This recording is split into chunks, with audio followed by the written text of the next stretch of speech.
Hello বন্ধুরা, তোমরা সবাই কেমন আছো? আশা করি ভালো আছো।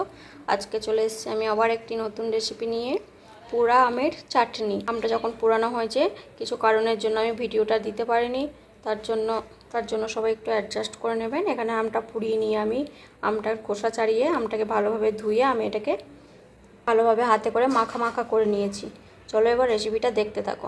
এখানে আমি নিয়ে নিচ্ছি কিছুটা পরিমাণ সরষের তেল, আর এখানে দিয়ে দেবো দুটো এলাচ, আর দিয়ে দিচ্ছি এখানে সর্ষে আর মৌরি ফোড়নের জন্য, আর একটা তেজপাতা আর একটা গোটা শুকনো লঙ্কা।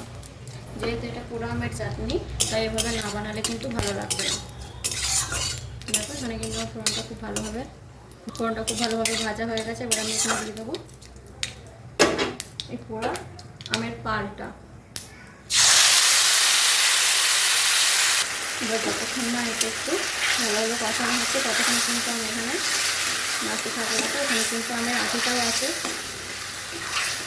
আমটা চাইলে তোমরা গ্যাসেও পুড়িয়ে নিতে পারো, আবার কিন্তু পাকাতেও পুড়িয়ে নিতে পারো, বা উনুনেও পুড়িয়ে নিতে পারো।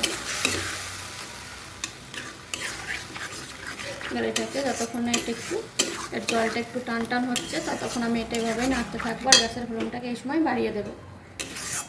আর এখন আমি এখানে দিয়ে দেবো অল্প পরিমাণে হলুদ, 1 চামচ নুন, আর রঙের জন্য দিয়ে দেবো অল্প পরিমাণ কাশ্মীরি লঙ্কার গুঁড়ো, খুবই কিন্তু অল্প। এটাকেও ভালোভাবে নিয়ে নিচ্ছি। নাড়তে নাড়তে কিন্তু আমের যে জলটা ছিল সেটা কিন্তু পুরোটাই শুকিয়ে গেছে, আর এটা কিন্তু অনেকটাই আঁটো আঁটো হয়ে গেছে। এবার এখানে আমি দিয়ে দেবো একটা আমের জন্য নিয়েছি এখানে 1/2 কাপ চিনি।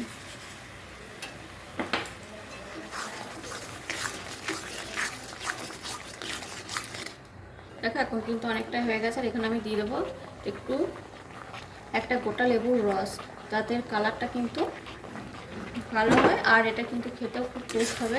এই মিষ্টি দিয়ে আছে, ওই খুব মিষ্টি লাগবে না, কারণ এটা কিন্তু খুবই টেস্ট হবে এই লেবুর রসটা দিলে।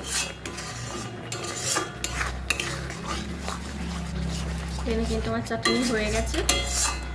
ভিডিওটি ভালো লাগলে লাইক করবেন, চ্যানেলটাকে সাবস্ক্রাইব করে দেবেন, আর রেসিপিটি কেমন লাগলো কমেন্টে কিন্তু অবশ্যই জানাতে ভুলবেন না। আজকের মতো এখানেই শেষ হচ্ছে, আবার দেখা হচ্ছে পরের ভিডিও নিয়ে। এখন আমি এটাকে নামিয়ে নেব। আমার কিন্তু ভালোভাবে হয়ে গেছে পোড়া আমের চাটনিটা। দেখো দেখতে কতটা সুন্দর লাগছে, আর খেতেও কিন্তু ঠিক ততটাই সুন্দর লাগে এই পোড়া আমের চাটনিটা।